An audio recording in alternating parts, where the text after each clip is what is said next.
रात के 2:12 पर सिटी जनरल हॉस्पिटल के 3rd फ्लोर पर इतनी शांति थी कि अगर कोई सांस भी ज्यादा तेज ले ले तो लगता था जैसे आवाज कॉरिडोर के अंत तक गूंज जाएगी। वाइट लाइट्स ब्लिंक कर रही थी और आईसीयू के बाहर लगी घड़ी हर सेकंड के साथ टिक टिक कर रही थी। मैं रिया, 24 साल की ट्रेनी नर्स, उस रात फर्स्ट टाइम नाइट ड्यूटी पर थी। मुझे सिर्फ एक इंस्ट्रक्शन दिया गया था, रात 2 बजे के बाद आईसीयू के लास्ट कॉरिडोर में अकेली मत जाना। मैंने पूछा क्यों? सीनियर नर्स ने मेरी तरफ देखा और कुछ बोले बिना चार्ट उठाकर चल दी। उस वक्त मुझे लगा हॉस्पिटल वालों के अपने ही सुपरस्टिशंस होते हैं। मुझे क्या पता था कि उस रात मैं भी उस सुपरस्टिशन का हिस्सा बन जाऊंगी। 3rd फ्लोर का लास्ट कॉरिडोर सबसे ज्यादा ठंडा रहता था। एसी हमेशा फुल पर चलता था, पर उस रात ठंड हद से ज्यादा थी, इतनी कि मेरी उंगलियां सूजने लगी। आईसीयू के अंदर सिर्फ 5 बेड्स थे।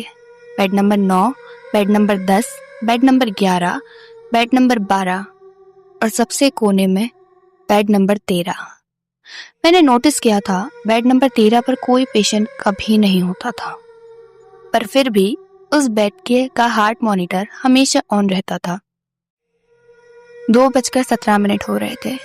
आईसीयू के मॉनिटर से एक अजीब सी आवाज आई, बीप की। मैंने चार्ट देखना चालू करा। सब पेशेंट स्टेबल थे। फिर मेरी नजर पड़ी बेड नंबर 13 पर। हार्ट रेट 74 था और बीपी नॉर्मल। मेरे पैरों के नीचे से जमीन निकल गई क्योंकि बेड नंबर 13 खाली था। मैंने अपनी आंखें मलकर दोबारा देखा। स्क्रीन बिल्कुल ठीक थी, काम कर रही थी। और तब मुझे महसूस हुआ किसी ने मेरे पीछे से सांस ली, बहुत धीरे, बहुत पास से। नर्स! मैं झट से घूमी। पीछे कोई नहीं था, सिर्फ वाइट दीवारें थी और आईसीयू के ग्लास डोर पर मेरा रिफ्लेक्शन। मैं खुद को समझाती रही, स्ट्रेस है, फर्स्ट ड्यूटी है। पर तब आईसीयू के अंदर से आवाज आई, नर्स! आवाज फीमेल की थी, बहुत कमजोर, जैसे गले में ट्यूब लगी हो। मैंने आईसीयू के अंदर देखा। सब पेशेंट्स सो रहे थे, पर बेड नंबर 13 की कर्टन्स हल्की सी हिल रही थी।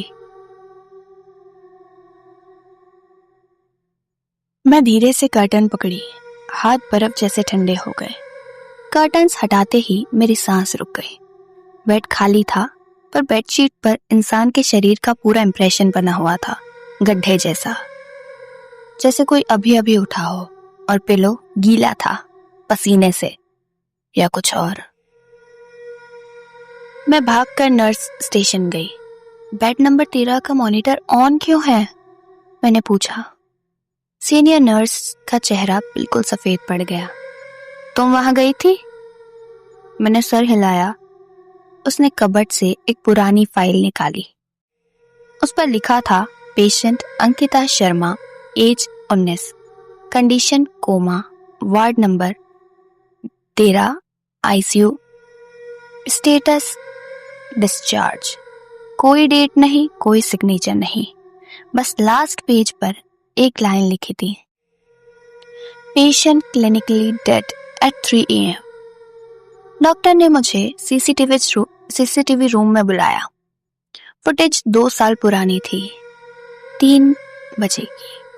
आईसीयू का कैमरा बेड नंबर 13 पर एक लड़की लेटी हुई थी, उसकी आंखें बंद, वेंटिलेटर लगा हुआ।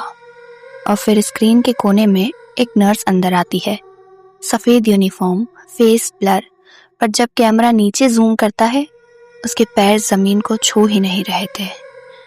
वेंटिलेटर की ट्यूब खुद ब खुद निकल जाती है, मॉनिटर फ्लैट हो जाता है और उस नर्स का चेहरा सीधा कैमरे की तरफ मुड़ता है। उस फ्रेम पर फुटेज फ्रीज कर दी गई। डॉक्टर्स ने कहा, उस रात के बाद बेड नंबर 13 बंद कर दिया गया। मैंने पूछा, पर मॉनिटर? डॉक्टर ने मेरी तरफ देखा। वो डिस्चार्ज नहीं हुई। 3 बजे आईसीयू का मॉनिटर दोबारा फास्ट बीप करने लगा।